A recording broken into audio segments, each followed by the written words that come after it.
Hello, everybody, and welcome to Lunch Therapy. This is Lunch Therapy Interview Friday. Today, we have Michael Stone, who is the founder of NeuroDynamic Breathwork. So it's going to be a really therapeutic show. Really looking forward to this, talking to him about his breath work. And I've got a live show tonight at the Yard Theater. It's called The Origins of Comedy. I'm going to have Joe Fury tell you about that in a second. But I just wanted to say this is the perfect show for me because I got all kinds of anxiety that's been building up all week about this show. And I want to see, what Michael has to say about that, because anxiety is a real thing, especially when you're wearing a lot of hats and trying to put on something maybe that you've never done before. You can get that anxiety, and sometimes I feel like it gets in the way, saps my energy. And like, where does that come from? And where is that? How do we get beneath those thoughts that are going on in our head to the primal kind of sources of this kind of anxiety? But first, here's Joe Fury. He's going to tell you a little bit about the show tonight.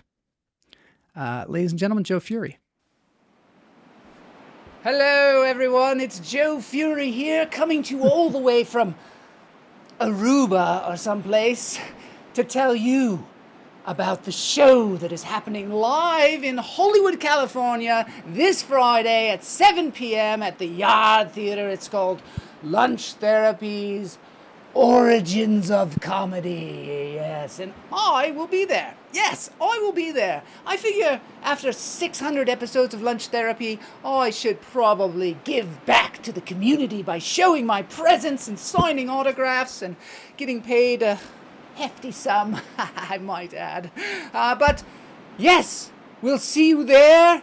Put the flyer on the screen, Boney. There it is. Origins of Comedy. Yes, with Eric Davis, known as the Red Bastard, and Gayla Johnson, the incredible award-winning comic, and Joel Marshall at the Yard Theater. Use the discount code hummingbird for $5 off, and you can use the QR code there if you I don't know how to use one, but there is a link in the show notes, or you can go to joelmarshall.com. Thank you very much. I'll see you there, 7 p.m., Friday, December 6th, 2024 AD. Goodbye. I'm gonna get myself a modem. I'm gonna get myself a modem. I'm gonna get myself a modem. I'm gonna get myself a modem. I'm gonna get myself a modem. I'm gonna get myself a modem. All right, that was Joe Fury telling you about the show tonight. Today, I want to thank the Patreons right off the bat for helping make this show happen. Couldn't do it without you. A lot of you are coming to the show tonight. I really appreciate that. Mike Knox, Todd Lee, Kamala Lopez, Liz Lopez, Robert Lopez, the Lopez gang, Jay Patterson, of course, co-host on the Tuesday show, Pam Palmieri, Neil Phillip, we like to call him Neil, Seth Word, the amazing Seth Word, Jason Edelman, and Mary Marks. Thank you so much. If anybody wants to become a Patreon on the show, please do. On the show, we explore humor, and we explore our minds, and we explore expanding our creativity and reducing our stress and anxiety. So let's take in 3 deep breaths before we get to the breath expert. We always do this on the show. I don't know, maybe I'll ask Michael if it's a good idea.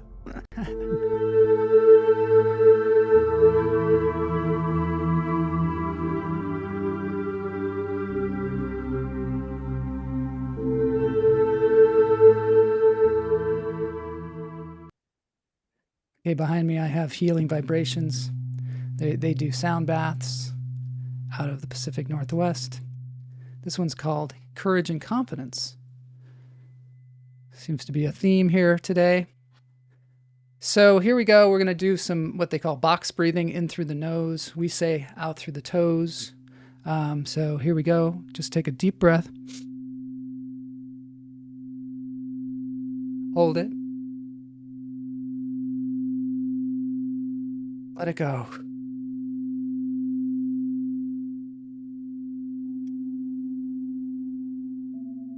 In through the nose, out through the toes.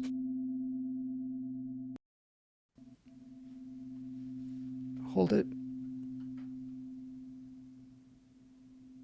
And let it go. One more time.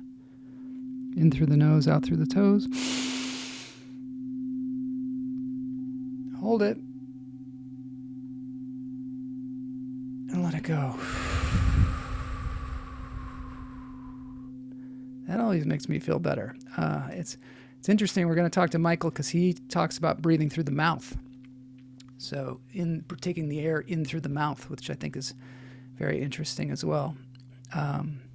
So let's, without further ado, get on with this.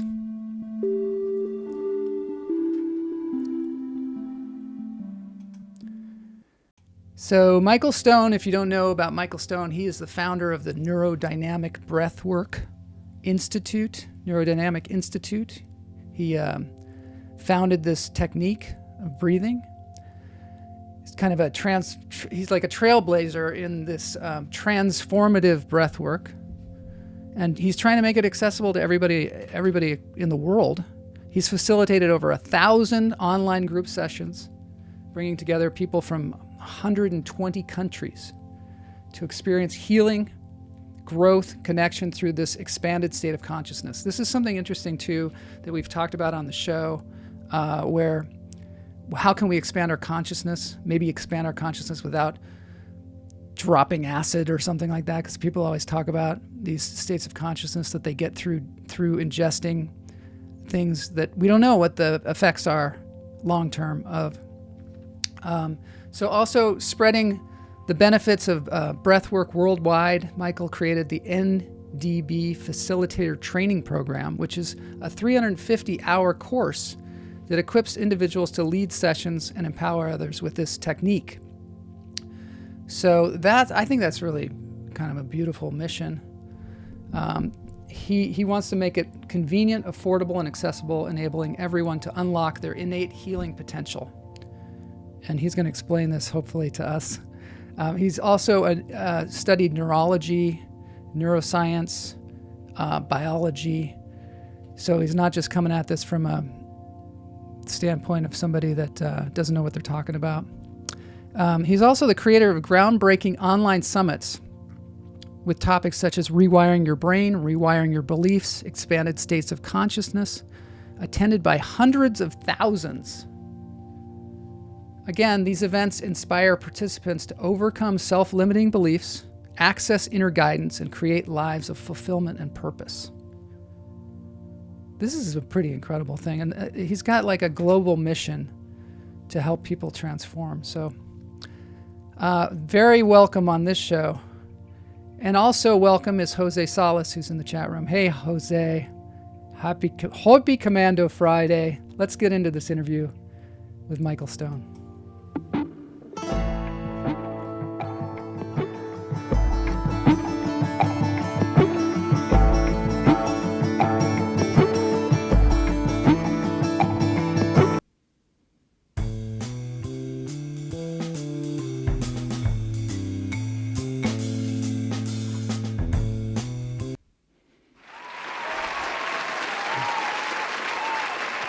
Welcome, Michael, to Lunch Therapy. It's so great to have you. Well, thanks for having me on, Joe. I'm looking forward to this. Yes, me too. And we're going to actually practice your breath work later on in the show. Somewhere about halfway through in the show, we're going to actually, I'm going to sit in a comfortable chair and we're going to do some of this breath work. So I invite the viewers to join us and actually have a transformative experience here right on the show.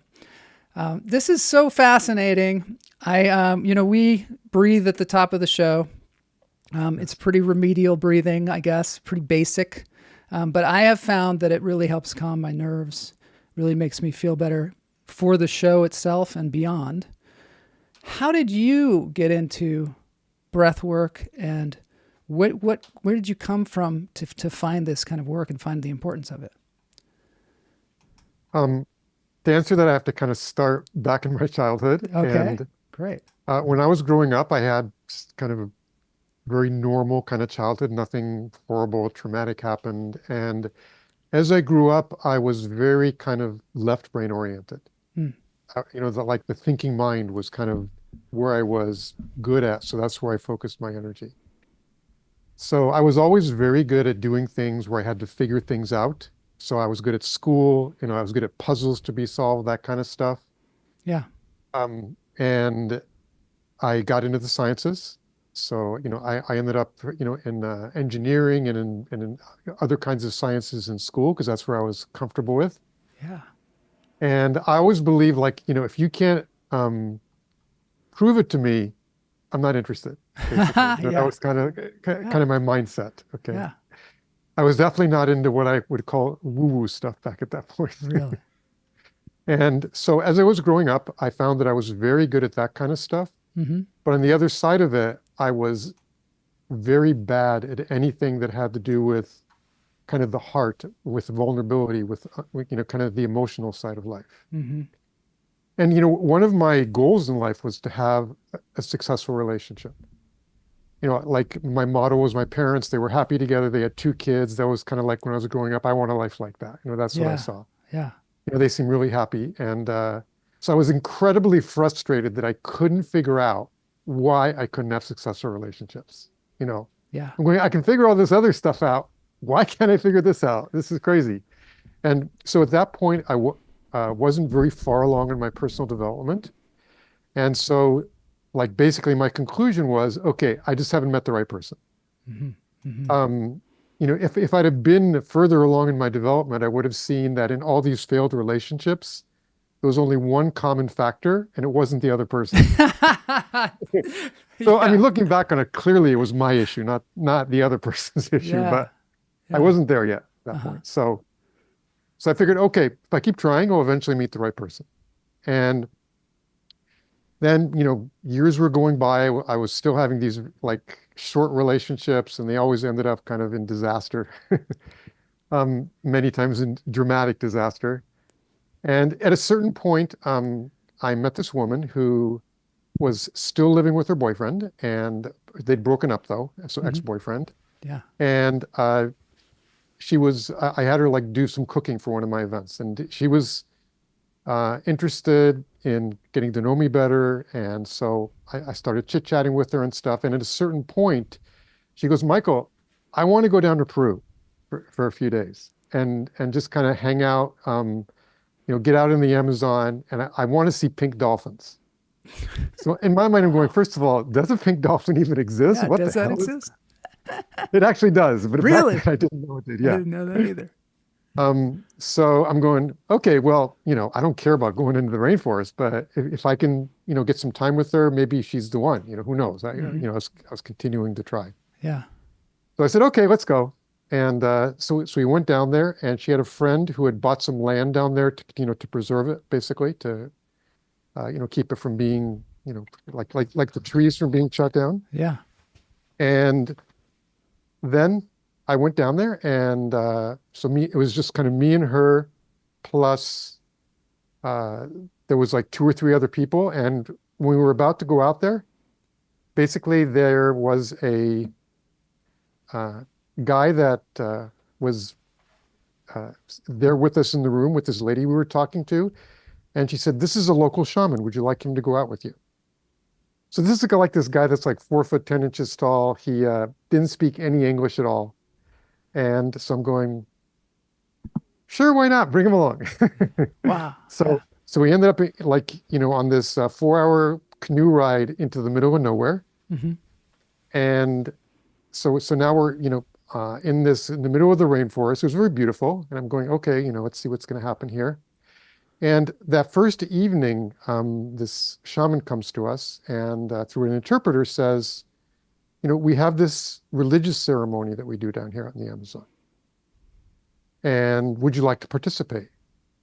And so I never just say yes to those kind of things. I'm like in science, I have to know what I'm getting into. Yeah, right? yeah. So I'm going, okay, what do you do? What happens here? So he goes, oh, it's very simple. I go out into the rainforest and I just find these specific vines and leaves, and I bring them all back and I boil them up in a kettle, and you drink it. And you have this Wow. religious experience. So, And you had never heard of this before? oh no, never. Really? Yeah. So, my immediate thought is, like I was originally chemical engineer, and where you mix 0.52 grams of this and 0.62 grams of this. You just don't drink this witch's brew 4 hours in the middle of nowhere, where if there's a problem, there's Yeah, only you don't one know what's going to person who happen. speaks English, and I have Yeah. no idea what's going to happen. But in that same moment, the woman I was with is going, Michael, we've got to do this. This will be so much fun. This will be crazy. This is the kind of experience I came down here for. Yeah. So, and now I don't know if you've ever had an experience like this, but there was an internal battle in my brain, basically. Yeah. Oh, yeah. Like the science mind was going, no way. And this other part of my brain is going, okay, Michael, you're spending like multiple days down here with this woman to see if maybe she's like the match for you. Yeah. If you don't do this, she's going to consider you a total wuss. Oh, yeah. You're It's wasted. over. It's over. So I was having this internal battle, and I really had a breakthrough, because normally in everyday life I would have said no. Yeah. But in that moment, for whatever reason, like the other part of my brain won out, and I'm going, okay, whatever. I've had a really good life up to now. I'm in the rainforest. If I die, at least it's in a beautiful space. Whatever. Let's just go for it. Yeah. So, as you've probably figured out by now, that it was ayahuasca, again, Yes. which I'd never heard of before. Really? I didn't had any idea what I was getting into. Wow. And so I, drank the potion, the witch's brew, and had this amazing experience. It was like really the first time in my life where I felt safe in the world. Mm. And Oh, I didn't that's even so know I was feeling interesting. unsafe in the world. This was Yeah. like this unconscious thing that I'd had from childhood. Yeah. So it was this freaking mind-blowing experience. And so I was there for the rest of the week, but that was really the highlight of the week, basically. And when I got back to the States, I'm going, okay, if I can have this kind of an experience with the substance, the receptors have to be there in my brain. There's got to be a way to access these same types of experiences without ingesting something. And I'm not flying down to Peru every week to have this Yeah. experience. That's not going to happen. So, Yeah. so that put me onto a journey of kind of looking for, and I started to do some research, like how did historical societies access these types of experiences, and kind of went searching around. And, one of the things that I landed on was breath work. I just want to ask one other thing about the experience of the ayahuasca, because Sure. some people say that they have this it's good, but they have this real battle when they ingest that they're like struggling against. They see visions and they're puking and they're having this like terrible time. But it sounds like, but then they're like, then I was cleansed, or then I realized something and it changed my life. But it doesn't sound like you had that experience at all. It sounds like you just had this immense calm. The first part of it, like about 15 minutes in, I did feel like I had an upset stomach, and Yeah. I'm going, ugh. And, but then I did actually throw up a little bit, but then I Yeah. was fine. Wow. So it was just, at that point, I knew I was in the journey. I'm going, okay, I'm going through, let's just see what happens here. Do you think that changed you at that moment too? I mean, do you think it kind of maybe, well, for one thing, it probably convinced you of something, and it enlightened you in some way, saying like, oh, this is available to you. Did you feel calmer though? I definitely felt calmer afterwards. And what it showed me was that there's stuff going on in my unconscious mind that's running my life. And this is like just a glimpse that I saw at that point. Like it wasn't this, all of a sudden my whole life has changed from this one journey, but it gave me a huge insight into what might be causing the issues that I was having in my life, when I really wanted something desperately with my conscious mind, but it wasn't happening. So that was kind of like the first kind of ray of sunshine, like the door opening into kind of a new way of seeing what was going on in my life and what the causes were. That's incredible. That's incredible.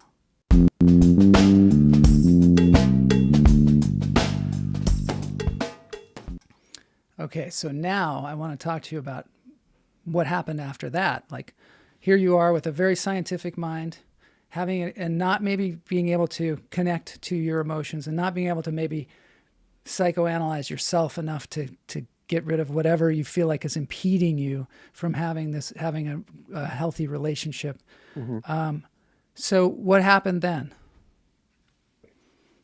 So when I came back, I started looking around for, other ways that I could have this experience, Yeah. without substances. And as I said, breath work was something that I landed on when I was studying kind of historically what societies use to have these expanded states experiences. And Hmm. breath was one of the factors.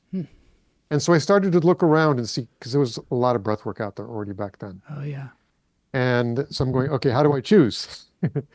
And so, like, I landed on my own kind of technique to do that. I always tried to either talk to the founder or um, see something he wrote or she wrote. And if they said something like, oh, when I created this breath work, I downloaded something from the universe, I said, that's not for me. You're very You know, practical. You're a very I needed practical to person. find something that has some science behind it. Yeah. That was Yeah. just how my brain works. So, and I finally landed on something called holotropic breath work, which Hmm. was developed by a psychiatrist through his work with LSD psychotherapy. Hmm. And when, after that got banned, he did his own research into historical societies and consciousness to see kind of what the common factors were and how we could create something else that could allow people to access these healing states that he saw with the LSD psychotherapy. And so he saw that the two common factors were breath and sound, basically. And, breath has been used for millennia to Yeah. access these states. So this is not like this newfangled thing. It's just that there was no science behind it until recently. So, and it's just really a general term that's used to describe any practice that uses changes in breathing patterns to improve mental, physical, and spiritual well-being. And it's even in the languages, the historical languages, like in Chinese, qi is both air that we breathe and energy of life. Hmm. In Latin, spiritus is both breath and spirit. So it was really interwoven with all of these ancient societies. So he developed this breath work, based on, looking at what worked historically and called it holotropic breath work. So that was the original breathwork experiences that I had, with holotropic breathwork, which has to be done in person, and it's like a 10-hour all-day experience, and with 3-hour breathing sessions. So it was a big commitment. And is meditation involved in this, or do you use the word meditation at all? Well, so most people, when they hear meditation, they're thinking kind of like this Buddhist meditation where you're just sitting and breathing and closing your eyes. Yeah. I would call this more of an active embodied meditation or embodiment meditation, because this is not just about something that's happening in your head. It's like happening in your body also. And, part of what happens in breath work, you become more in an embodied state, and like your body starts releasing stuff that's stuck. And so it's not just kind of this mental thinking process where you're changing your thoughts. Wow. It's actually bringing the body into the picture and using that mind-body connection to help healing. That's so interesting. Also, sometimes when I feel like I have a tendency to try and fix, things. Like if I'm having anxiety, I'm like, calm down. I got a voice. Then I got a voice in my head going, calm down, Marshall. What's wrong with you? Why are you such a freak? And that just like makes it worse. Right, exactly. So this gets at something on a physical level, and also gets past that coach that you have in your mind that sometimes tells you to do things that are good and other times tells you to do things that are just contrary to what you're trying to do. Yeah. Yeah. And unfortunately, the coach is mostly running off of unconscious thinking patterns. And what is that? What is an unconscious thinking pattern? Well, like for instance, when I got into holotropic breath work, after a few sessions, I got to the bottom of what was keeping me from having a successful relationship. And what I saw was this incident in my childhood where something had happened, and I made this decision as like an 8 or 9-year-old child that the world is an unsafe place. Now, I didn't remember this. This was all unconscious. Like I don't remember much from when I was a kid, just all the specifics. Yeah. But that thinking pattern was running my life. And so it was like, obviously you can't have a successful relationship if, under the covers, you're thinking the world is an unsafe place, because then it's like when I got to a certain point, I'd shut down because unconsciously I was going, if I let myself be open and vulnerable, I'm going to get hurt. Yeah. So this is about like really getting in touch with what's going on underneath the covers and kind of what's kind of running your life, and seeing what these thought patterns are, because once you bring them into consciousness, you can start to work with them. Obviously, when they're unconscious, Can't do anything about it. Mm-hmm. And so for 30 years, this unconscious thinking pattern, this decision I'd made when I was an 8-year-old child was running my life. And I had no idea that that was the case. And when So you breath work uncover starts that, to, did pardon? that fall away, or were you just able to like now address it? And how would you address it if that were true? So once I brought it to consciousness and I could Mm-hmm. start to see what's happening, Mm-hmm. then I could start to work with it. So like in relationships, like when I'd get into a relationship, I would basically, just be open with the person and say, I'm working through this thinking pattern I developed when I was a child. Mm-hmm. So there may be some times when you feel like I'm might start to shut down a little bit. Please just bring it to my attention. I'm committed to working through this. And so instead of like pulling back, it actually created more connection and more openness and more vulnerability. So it didn't happen overnight. I mean, this was like a thinking pattern for freaking 30 years. So, but Yeah. I could start to take steps towards having a successful relationship to the point that now I'm in, I think the longest relationship back in those days was about 4 months. And now I'm in an 11-year amazing relationship. Wow. But it took some work. It doesn't happen overnight. Mm-hmm. Afterwards, you've got to do the work. Our Jason Edelman says this is exactly what we all need to learn and practice as a society. It's true. We need to like uncover these reactionary kind of things that we do. But it's like, I think a lot of us are seeking, a lot of us that are like aware of it, and things that are in our way, we're seeking them, but we don't, there's so many different ways to go about it. And we reach dead ends a lot of times. Right. Like you have like too many practices. You're trying to do all kinds of different things. And one of the really important things about breath work is that through breath and music, you actually quiet that inner coach, whatever you want to call it.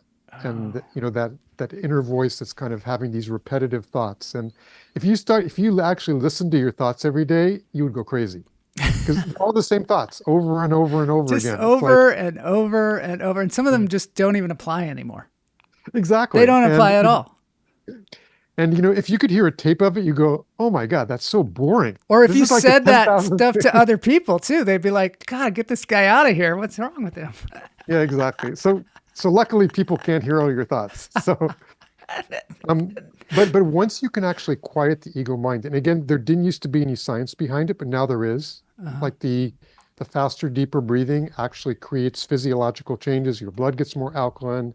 It quiets this part of your mind that's called the default mode network. And that's what, anyway, it's too long to get into here, but basically it creates physiological changes that support the quieting of the ego mind, where you can access these deeper parts of your psyche, where a lot of this healing can take place, where you actually can connect with your unconscious mind, see what's going on, and allow what I call your inner guiding intelligence to basically bring up the experience that you need and that's ready to be healed in that moment. So it's not the ego mind that's running the show anymore in breath work. Wow. We're going to try a little bit of that here on the show right now. I'm excited about it. I just want to ask one other thing about it. You said that there's deep, faster breathing. Is that right? And is it dangerous at all? Is there anything dangerous about it? So basically, there are certain what I call contraindications to doing these like full hour-long sessions. As you said, I developed my own breath work after that. That could be done online. Yes. And inexpensively to really bring it to the world. And they're 1-hour breathing sessions. But there are contraindications to doing those longer sessions with the faster, deeper breathing. Like for instance, uncontrolled high blood pressure. And so we give everybody a list of those contraindications before we do the longer sessions with them. Okay. So, there's the address of that too, if anybody needs that, right? Breathwork Online. Breathworkonline.com. Yeah, and we do offer like a free session to everybody that wants to give it a shot, like these hour-long sessions. Wow. Okay. Well, we're going to do one of about 15 minutes now. And So basically what I'm going to do today is obviously, first of all, the hour-long sessions are designed to be facilitated, where if you do need support during the session, you can reach out to the facilitator. So we're going to do a taster session today. Okay.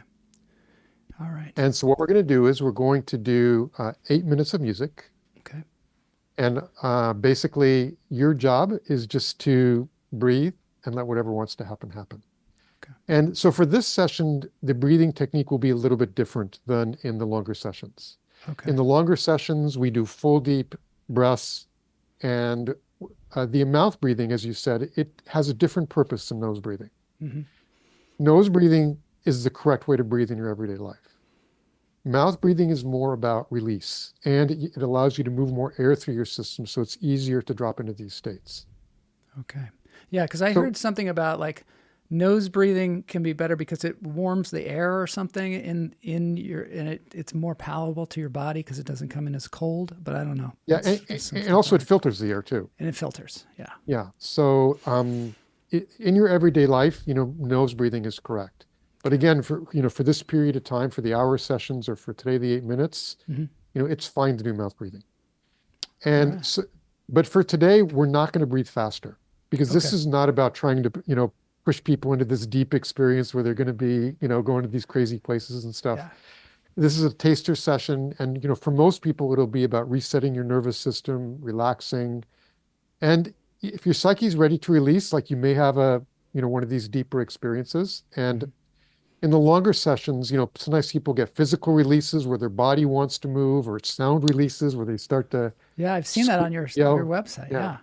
People And, like, all kinds of different stuff can happen, or visuals where they go back into their childhood and see some things that happened, but get more insight into them, or kind of being connected to the universe. So all that kind of stuff can happen. But today we're more kind of, it's more likely that you'll have this more kind of grounding, relaxing experience because it's only for 8 minutes and you'll just breathe at normal pace.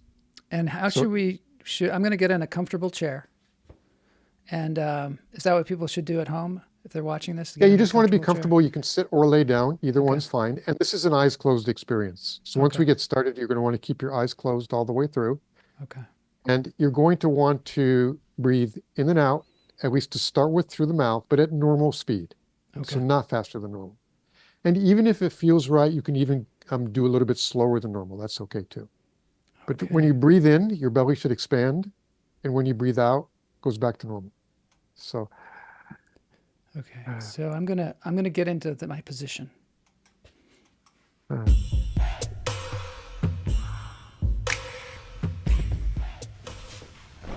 Okay. I'm in position over here, and you're going to are you going to screen share or oh you're not going to screen share? So should we No. put anything on the screen or I guess that's probably good. Let me no, I just think we're okay. okay. Let's do it. Let's do this thing. Okay, so you're going to start with in and out through the mouth again, in just normal speed or a little slower than normal, but connected breathing. So like no breath holds or anything like that. Okay. So it's just kind of like when you breathe in, your belly expands. When you breathe out, it goes back to normal. No stress in your body, just really a relaxing breath. And some people like to let out a little sigh in the out breath, that's fine. And again, just at normal pace or a little bit slower than normal is okay. And towards the last couple minutes, it gets to be very gentle, the music. So if your body wants to switch to nose breathing at that point, it's fine. And you're just going to want to let whatever wants to happen to happen. So it's just kind of surrendering to the process. And again, trusting that your inner guidance, I call it, will bring up whatever is ready to be processed in the moment and just letting go. Nothing to do, no place to go, no place to be. Just focus on the breath and relax. And really just noticing just seeing how does your body feel right now? What's going on in your mind? And if just with 8 minutes of breathing, does anything shift? But don't think about that during the session. During the session, you just want to breathe. And then at the end of the music, I'll just do maybe about a minute of just this little meditation just to bring you back while you keep your eyes closed. And then I'll just say, when you're ready, just open your eyes. Okay. And again, you just want to be in a quiet place where you're not disturbed for the next just 10 minutes. And again, just letting whatever wants to happen to happen. Okay, so closing your eyes at this point. And again, you can do this sitting or laying down.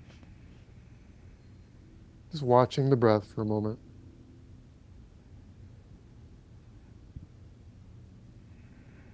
Not trying to influence it or change it.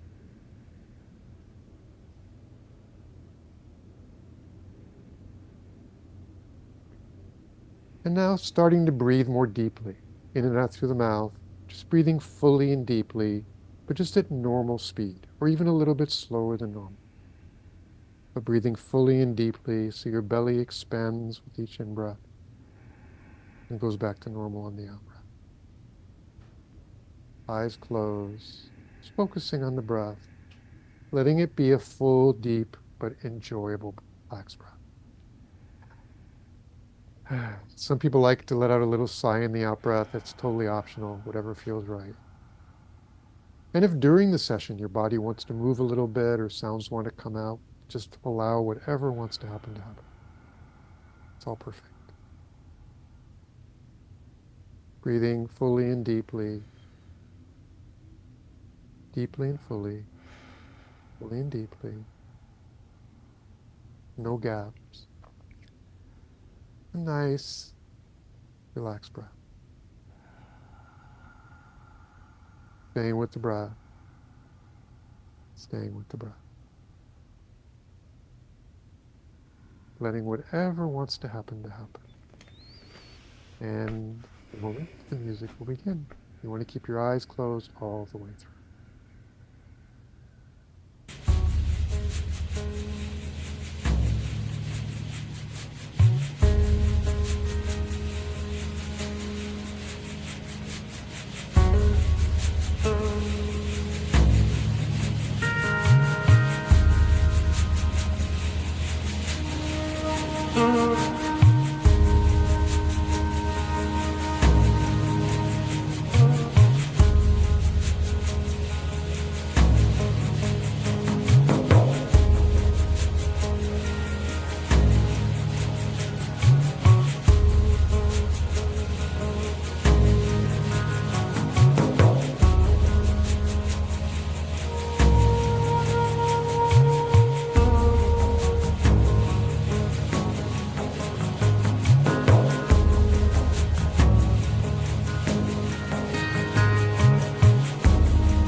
And now, if you haven't done so already, slowing the breath down to a normal rhythm. Just taking a minute to be with yourself.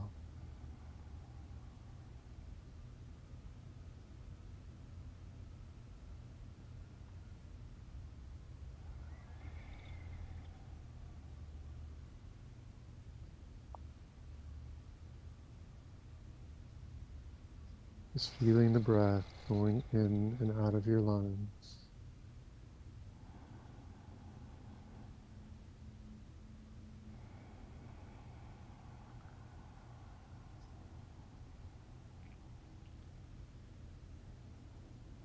Being with yourself in a very tender, open, and accepting way. Allowing whatever is happening right now to be what it is.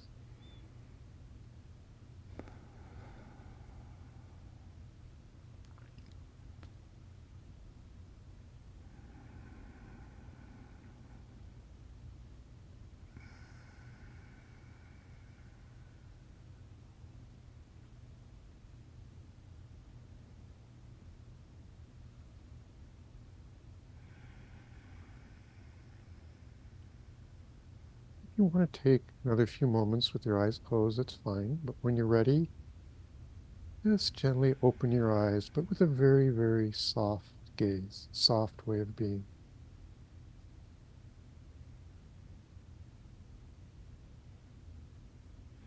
And just noticing, does anything feel different than it did 8 minutes ago? Do you feel more relaxed, or do you feel just the same? And whatever it is, it's totally fine.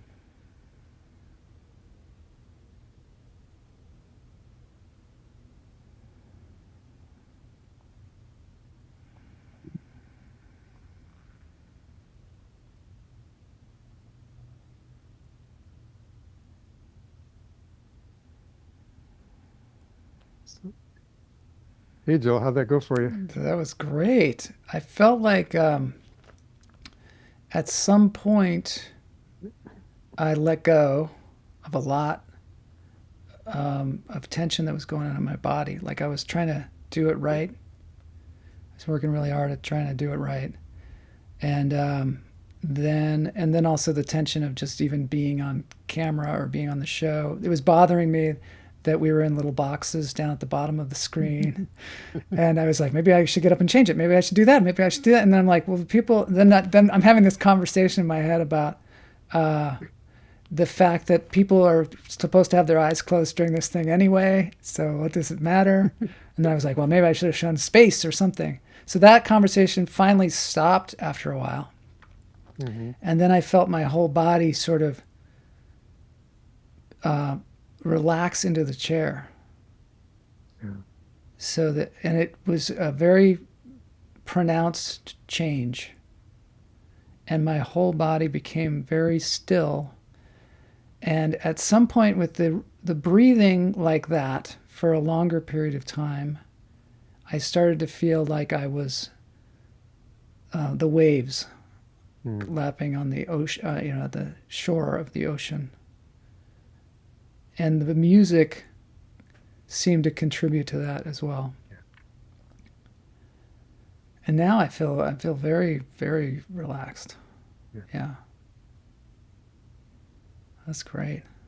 Yeah. And it's really three things that make it work. One is just you're moving more air through your system, and that creates the physiological changes. The second, the music, and again, this was more gentle music than we normally use in the sets. They're normally more evocative and punchy. Really? But it's scientifically designed to support your psyche into diving into whatever is ready to be released. So there's a whole science behind the music. And then the third thing is giving yourself permission to release. Because normally we're always telling ourselves, oh, suppress that. I don't want to look like an idiot. I don't want to, I need to be liked. It's like, I can't show this. I can't do that. Yeah. And, where you're really just allowing yourself to whatever wants to happen, happen. And, in the longer sessions, people many times pound pillows or roll around or scream or yell or tone and it just feels good to allow your body to do what it needs to do. And it's incredibly healing because we suppress all this emotional stuff into our body, and eventually it does damage, and we start having Yeah. physical ailments and stuff like that. So Oh, yeah. Sometimes when I am really concentrating on something, I start to get an upper back ache. And you can only think that those muscles constricting on your spine for long periods of time has to have a not a great effect on your yeah, body. You know what I mean? right. I want to say damaging effect on your body. And it's interesting, like the experience that you talked about, where for the first few minutes, all these thoughts were running through your head. Yeah. Those thoughts run through your head pretty much 24/7. It's like they're not, but you're not always noticing them because you're not watching. Yeah. You know what I'm saying? Yeah. And when you talk about anxiety, well, of course you're going to be anxious when you're constantly thinking about what could go wrong. What's the worst thing that could happen? This That's is, totally what I do all the time. It's like, yeah, this is a disaster. What am I going to do? yeah. And so the important thing to remember is, first of all, you don't have to believe your thoughts. Hmm. They're just these kind of embedded things that have been thought over and over and over again. Hmm. And they're thinking about things that aren't happening right now. They're things that could happen in the future. And 99% of the time, they don't happen. So, Right. So, but you spend all the time worrying about them. exactly. And so it's important just to, not believe your thoughts, and also to be able to take a step back and to watch them and see, oh, there's that thought pattern again. Hmm.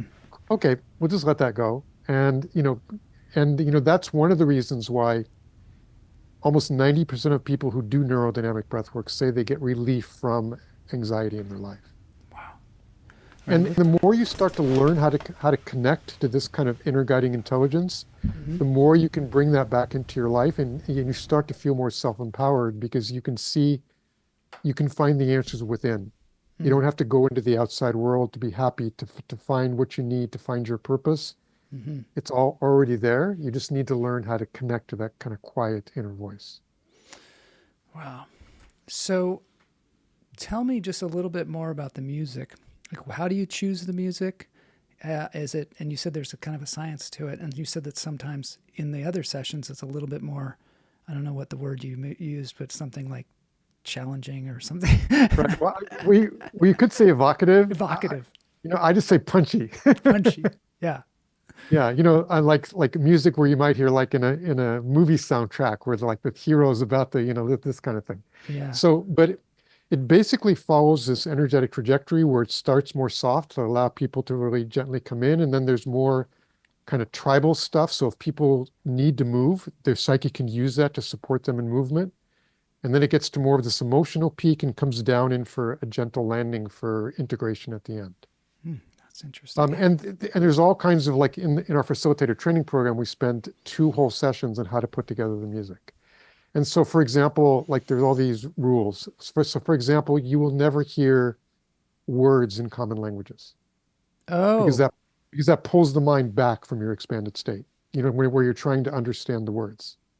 that reminds me of So, something. I'm the not only sure what, words but that you'll yeah. ever hear is like in Sanskrit or something like that in Hmm. sacred chant, but you'll never hear like Spanish, English, French, Oh, yeah. anything like That that. reminds me, I think of transcendental meditation. They talk about, they give you a word to meditate on, Yeah. and the word has to be something that doesn't have any like meaning to it, because Hmm. otherwise you will ascribe some sort of meaning to it, I guess. And that, I think that's probably one of the things that maybe psychedelic experiences do is maybe detach meaning from things a little bit. I don't know if you have that experience or if that's The true. psychedelics, many times in breath work, you can get to those same spaces, but the difference is in psychedelics, Hmm. it's a substance that's kind of pushing the process. Hmm. And so you can actually have experiences that you're not ready for. That's what I understand. Yeah. So that Yeah, some of the things that I've heard people say is that you can get to these places, but you haven't walked the walk to get there. So exactly. you're not ready for it. And so it can be But very damaging to you. Yeah. but in breath work, because your own inner being is bringing up the experience, your own inner guiding intelligence, you can be Hmm. confident that what's being brought up is you're capable of handling it, Hmm. and it's the most important experience for you to have in the moment. So there may be times when you have totally relaxing experiences and not much happens. You just dive into this totally relaxed space. There could be times where you get these crazy visuals or go into blissful experiences or go into even like dark experiences, because that's what you're holding in your body that needs to be expressed basically and felt. Hmm. But it's being brought up because you're ready to experience it. It's not being forced up by a substance. So it's you do have access to many of these same types of experiences, Hmm. but it's not being kind of forced up by a substance, basically, forced to the surface. Are there colleagues that like Howard Aronin brings up Joe Dispenza and his bliss breathing methods. Hmm. Do you have colleagues that you kind of work with, or you feel like it's similar kind of techniques that people are using? And do you have kind of conventions or anything that you get together and share your experiences?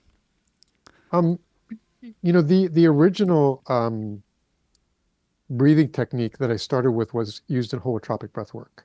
So I Mm. would say yes, like that's kind of like part of the lineage of how I created, the breath work that I do. But Yeah, again, that has to be done in person. And it is, a bit different in the whole structure. I see. So that is similar, but it's like one of the key factors of this breath work Hmm. is that it's unguided. So like with Joe Dispenza, like Hmm. like there's talking all the way through the meditation, Mm. where they're basically using the voice to guide you into a certain type of experience. Hmm. And this is important in that I don't try to guide people's experiences because I have no idea what they're ready to heal and what needs to be brought up. If there's 100 people, they're going to each go on their own individualized healing experience that's just for them. So even if I wanted to guide it, I couldn't guide 100 people at the same time, and I wouldn't know how to guide them anyway. That's So so interesting. Yeah. so the job of the facilitator is to hold a safe space, create a safe container for people to access their own inner power.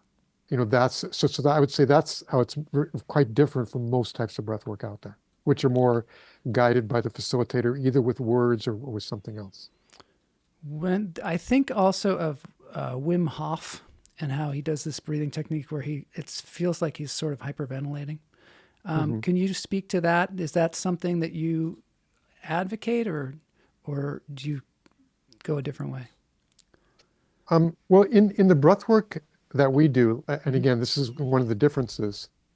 In the longer sessions, we tell people to start with this technique that I just gave you, Hmm. but have them breathe a little bit faster than normal, Hmm. and tell them that as soon as they feel like they're on their journey, like they're kind of in this space where their mind is kind of quieted down, where you got to after the first few minutes, Hmm.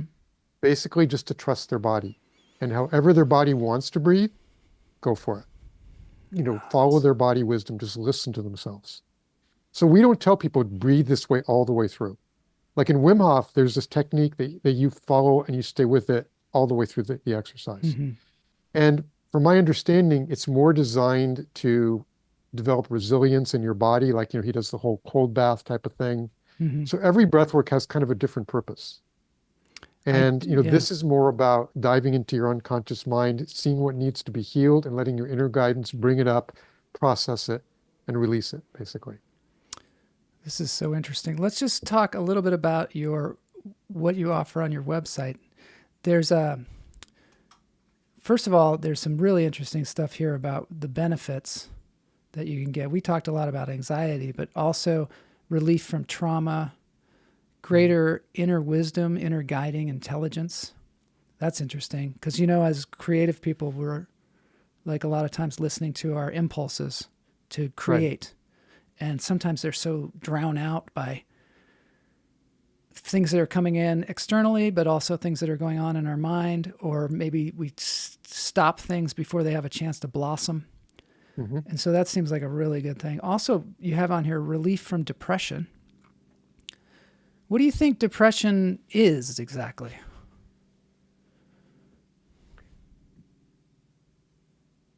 That's a very good question. And I think it's a bit different from each person, but I Mm-hmm. think a lot of times when people get into a place of depression, it's because they're suppressing certain things into their body that they're afraid to feel. And so, when you're in depression, you kind of lower the power of your emotions. You're kind of, blocking emotions, and it allows you to kind of be more functional in life, so to speak. Mm-hmm.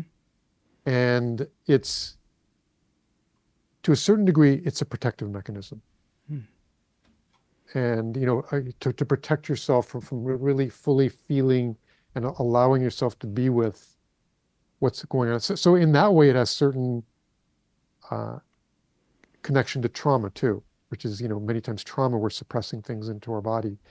And, one of the things, and this is just an example that how breathwork works and why, for instance, with trauma, it's so powerful. When someone has an experience in their childhood and they can't handle it, that's what causes the trauma. Another child might have handled it fine, but they have more resources. So, when we have something that traumatizes us, it's not our fault. It's just that we didn't have the resources to handle it in that moment. And one of the unfortunate side effects is that we get this unconscious thinking pattern many times. I can't handle life. Mm-hmm. And I can't trust myself to handle life. And we bring that into our, adulthood. It's still there from childhood, even though we have much more resources in adulthood, right? It's not even true anymore. Yeah. But it runs our life because, we pull back from life, or when things start to get challenging with this unconscious thinking pattern, I can't handle this. I've got to protect myself. Yeah. And so in breath work, when you start to see that these things that are being brought up, you can handle and you can process, you start to redevelop that trust in yourself and recreate it. And that's one of the why it's so powerful in trauma, where you can start to work with things in your life like that too, where you start to trust yourself to go through things instead of pulling back all the time because you don't want to be traumatized again. This whole childhood thing, I can't handle this. I can't handle this. Well, I know also people feel like they got to run away from society sometimes. I'm going to run away to an island somewhere and just live the simple life. You know what I mean? Whereas like you might go there and find that you have the same feelings. Yeah, I can't handle this. I can't handle all this sun. I can't handle this beach. You know what? You can run, but you can't hide from yourself. It's so true though, isn't it?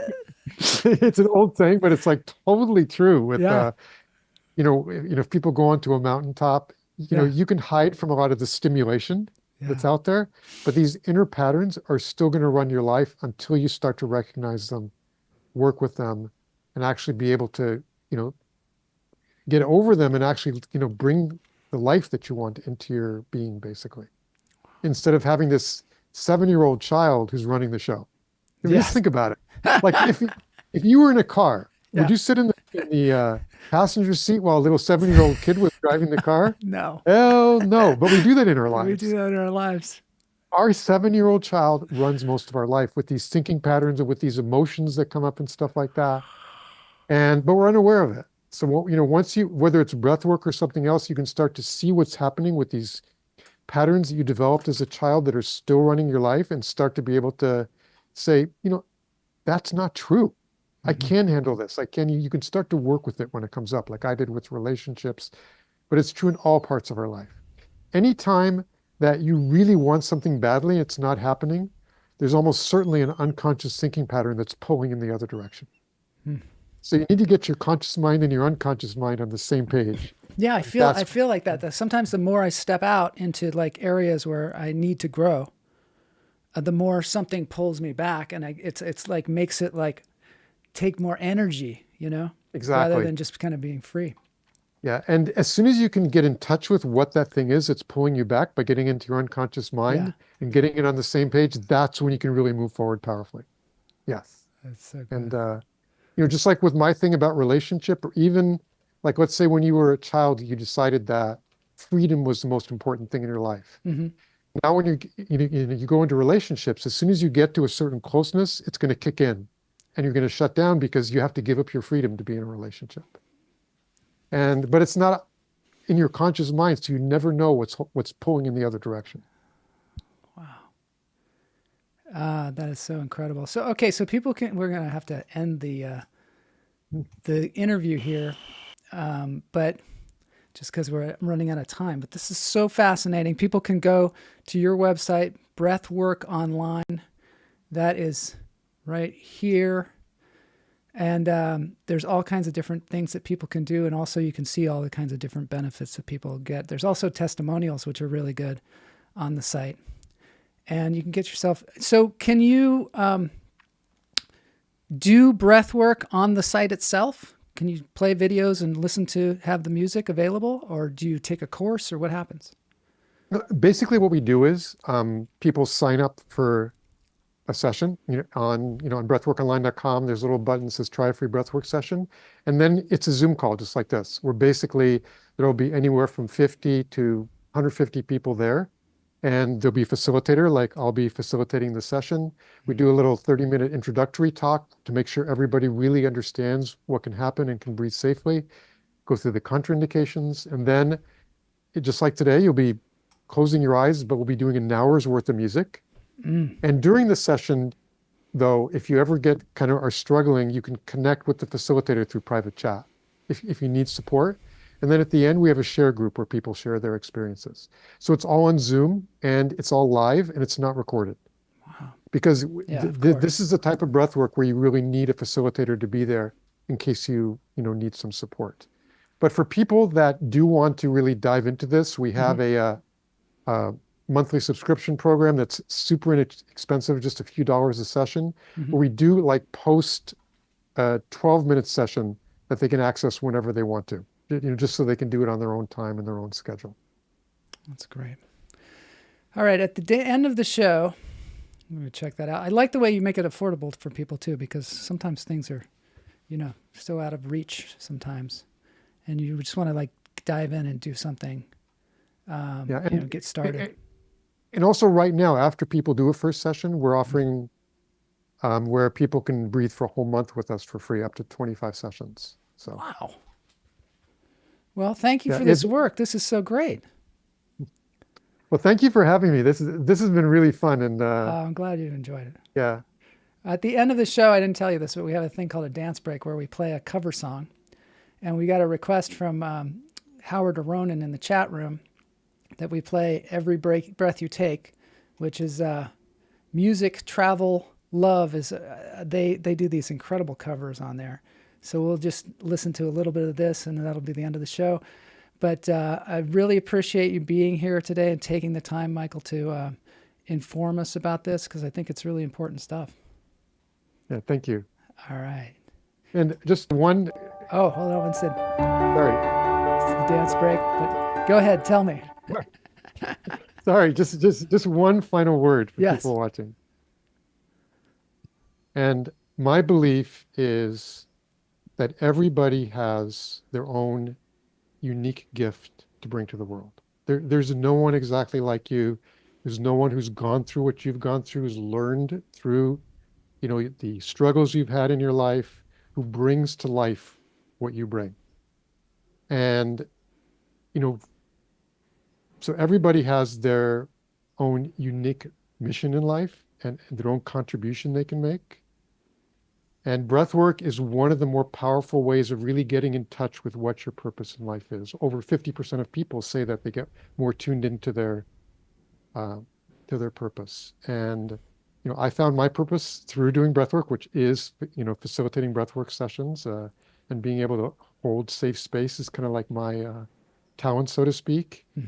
And I just really encourage you, whether it's through breathwork or something else, find your passion, find your way that you can contribute to the world and go for it. There's only one job available to you in life, and that is being you. You can't be anybody else. I love that. And it's important to be you, because it's important to manifest yourself as much as it's designed to manifest. And sometimes I think we feel, marginalized for some reason. And this seems like a really good way to kind of understand. I think we feel like we have to twist and change ourselves in order to be liked or accepted.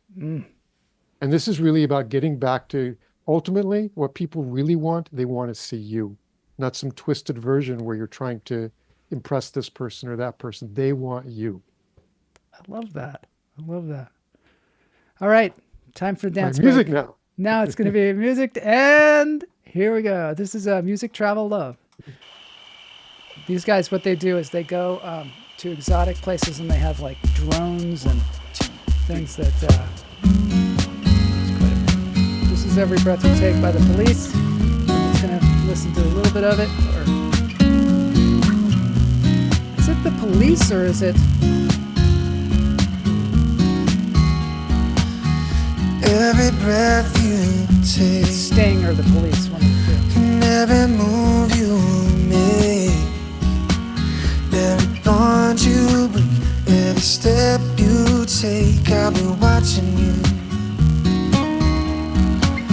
And every single day, and every word you say, every game you play, every night you stay, I'll be watching you. No, can't you see? You belong to me. And how my poor heart aches with every step you take, every move you make, and every vow you break, every smile you fake, every claim you stake, I've been watching you. Oh yeah, since you've gone I've been lost without a trace. I dream at night, I can only see your face. I look around but it's you I can't replace. I feel so cold and I long for your All right, thanks everybody for being here, and thank you, Michael, for being on the show. Bless you, and we'll see you all next week for more lunch therapy. You ain't got Oh, there's some no other singers. kind of